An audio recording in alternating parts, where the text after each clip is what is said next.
नमस्कार साथियों, study group परब चौहान यूट्यूब चैनल में आप सभी का हार्दिक स्वागत। आज हम चतुर्थ संधि के ऊपर बात करना चाहते हैं। कल की क्लास में हमने जो चतुर्थ संधि को पढ़ा था उसके उदाहरणों को हमने देखा था। आज हमारी जो बात रहेगी वो चतुर्थ संधि की रहेगी। चतुर्थ संधि देखो आज का प्रकरण क्या है, चतुर्थ संधि। चतुर्थ संधि के लिए देखो जो सूत्र मिलता है वो है खरीचर। क्या मिलता है? खरीचर। अब खरीचय को समझने से पहले क्या है, खरीचय अब ये संधि होती कहाँ है, कैसे होती है, तो उससे पहले हम क्या है दो तीन चीजों को देखते हैं। देखो झल है एक तो इसमें, ठीक है, इस उत्तर एक चर है, एक क्या है खर है, तीन चीजें हैं। ये तीनों क्या है, वैसे प्रत्यय है, प्रत्याहार है। क्या ये प्रत्याहार है? और इनके अंदर क्या है, कुछ वर्ण समाहित है। देखो झल प्रत्याहार के अंदर मैंने आपको चतुर्थ संधि पढ़ाई थी, तब मैंने बताया था कौन कौन से वर्ण आते हैं। तो वर्ग का पहला, दूसरा, तीसरा, चौथा, ठीक है, और स और स यानी स श स वर्ण इसके अंतर्गत आते हैं, झल प्रत्याहार के अंतर्गत आते हैं। यानी वर्ग जो ये वर्ग है, इन वर्गों के अंदर जैसे क ख ग घ हो गया, च छ ज झ हो गया, ट ठ ड ढ हो गया, त थ द ध हो गया, प फ ब भ, ये वर्ग वाले, ठीक है। और इसके अलावा क्या है, स ये क्या है, झल प्रत्याहार के अंतर्गत आने वाले वर्ण है। अब देखते हैं चर के अंतर्गत क्या आता है। चर के अंतर्गत देखो वर्ग का पहला वर्ण जो है वो आएंगे, वर्ग का पहला वर्ण। अब पहले वर्ण कौन से हैं, तो ये जो है वो क्या है, पहले वर्ण है। ये क्या है, पहले वर्ण है। तो ये पहले वर्ण हो जाएंगे, वर्ग का पहला वर्ण। और इसके साथ साथ में क्या आएगा, स श और स, ठीक है, ये वर्ण आते हैं। खर के अंतर्गत क्या आता है, देखो खर के अंतर्गत वर्ग का पहला व दूसरा, ठीक है, पहला व दूसरा वर्ण, ठीक है, यानी अक्षर। उसके बाद में इसके साथ में स ये वर्ण क्या है, खर प्रत्याहार के अंतर्गत आते हैं। अब इसको हम समझते हैं, ये क्या कहता है, देखो ये कहता है झल प्रत्याहार के अंतर्गत आने वाले वर्णों के स्थान पर चर हो जाए। क्या हो जाए, चर प्रत्याहार वाला वर्ण हो जाए, और क्या हो, खर प्रत्याहार वाले वर्ण बाद में हो। तो अब इसको और देखते हैं। अब देखो इधर में क्या है, झल प्रत्याहार के स्थान पर करते हैं तो वर्ग का 1 2 3 4, तो ये हो गए। इसके अलावा क्या है, स और स, ये सारे क्या है, ये जो है ये क्या हो गया आपका, ये झल हो गए। क्या हो गए, झल हो गए। इनके बाद में क्या रहे, खर रहे। मेरी बात सुनना ध्यान से, क्या रहे, खर रहे। अब खर प्रत्याहार के अंतर्गत मैंने बता दिया कौन कौन से प्रत्यय आते हैं। खर जो प्रत्याहार है उसके अंतर्गत कौन कौन से आएंगे, तो वर्ग का पहला व दूसरा जो वर्ण है वो आएंगे, ठीक है। तो यानी क्या है, मतलब क्या हुआ, इसके साथ साथ ये हो गया, पहले तो ये हो गया, दूसरे ये हो गए, इसके साथ में ये भी हो जाएंगे। तो ये क्या है, वर्ग का पहला व दूसरा, ठीक है। इस प्रकार से क ख च छ ट ठ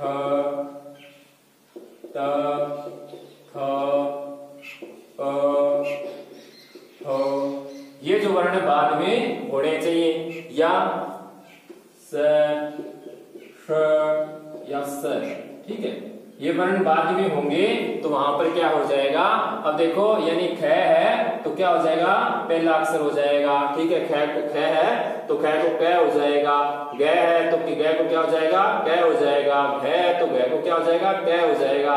इसी प्रकार से क्या है, अगर छ है तो छ को च हो जाएगा, ज है तो क्या हो जाएगा, च हो जाएगा, झ है तो च हो जाएगा। यानी कहने का मतलब ये है कि क्या है, वर्ग का पहला जो वर्ण है वो हो जाते हैं।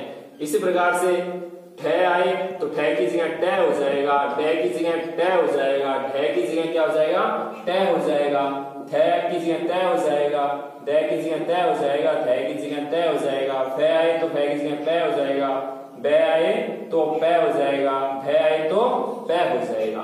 कब होंगे? जब क्या है, वर्ग का पहला व दूसरा वर्ण यानी क ख च छ ट ठ त थ प फ स स श ये क्या है, बाद में हो तो। ठीक है, अब यहाँ पे देखो आप, यह क्या कहता है, इसको हम उदाहरणों के माध्यम से और स्पष्ट करते हैं।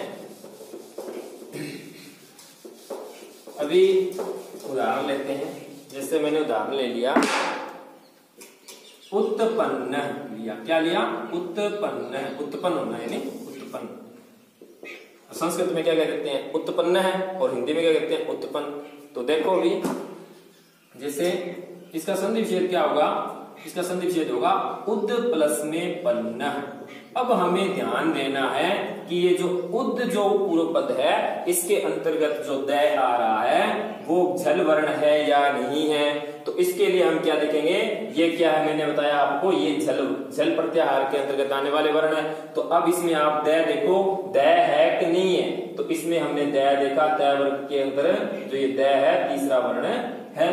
तो अब द है, द ये झल हो गया। झल के बाद मैंने क्या कहा, ये जो पै है, क्या ये जो पै है ये वर्ग का पहला या दूसरा वर्ण होना चाहिए, वर्ग का पहला व दूसरा वर्ण। तो देखो पै जो यहाँ पे दे रखा है, तो इसके बाद में इस द को क्या हो जाएगा, इस द के स्थान पे हम क्या कर देते हैं, यानी तय कर देते हैं। समझ गए मेरी बात? क्या हो जाएगा, ये तय हो जाएगा।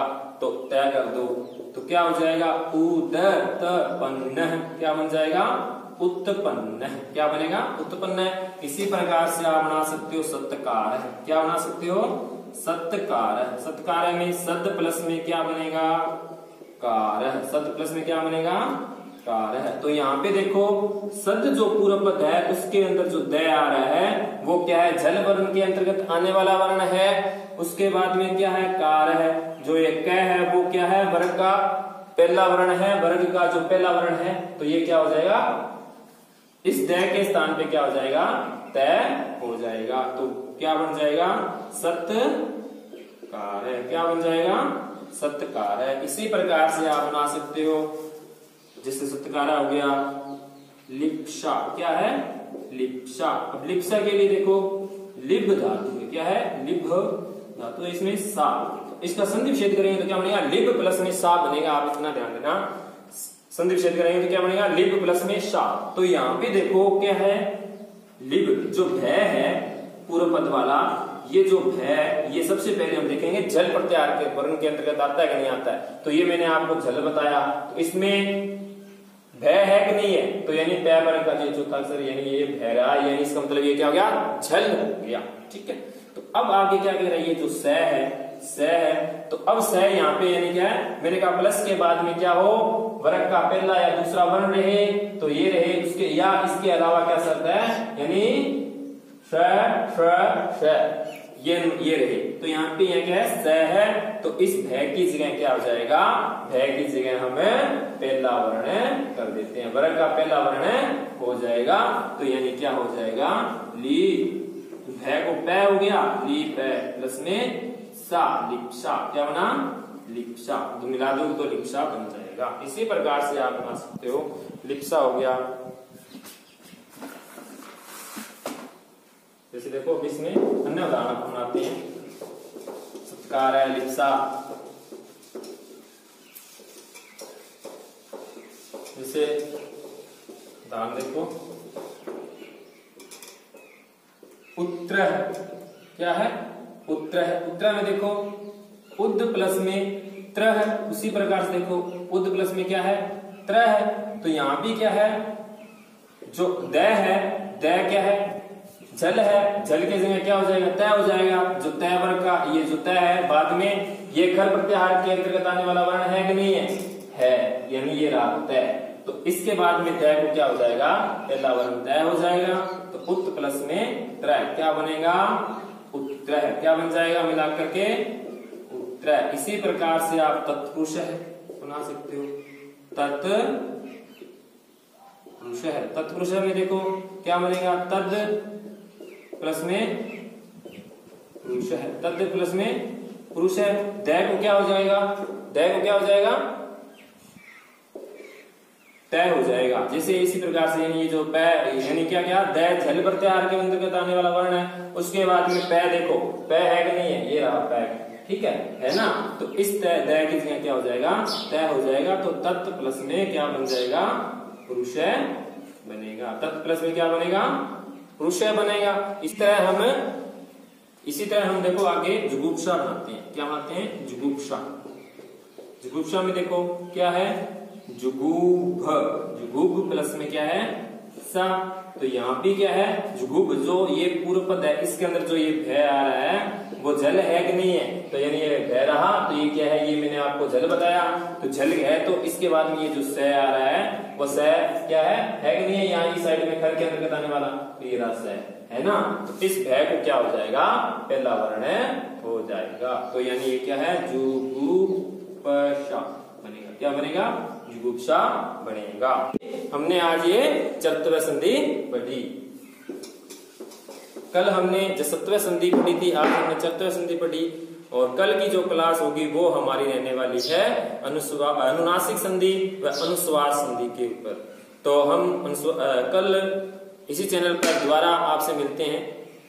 हंसते रहिए, मुस्कुराते रहिए, लॉकडाउन के नियमों का पालन कीजिए, घर पर रहें, सुरक्षित रहें, नारी का सम्मान कीजिए, बड़ों का आदर कीजिए। जय।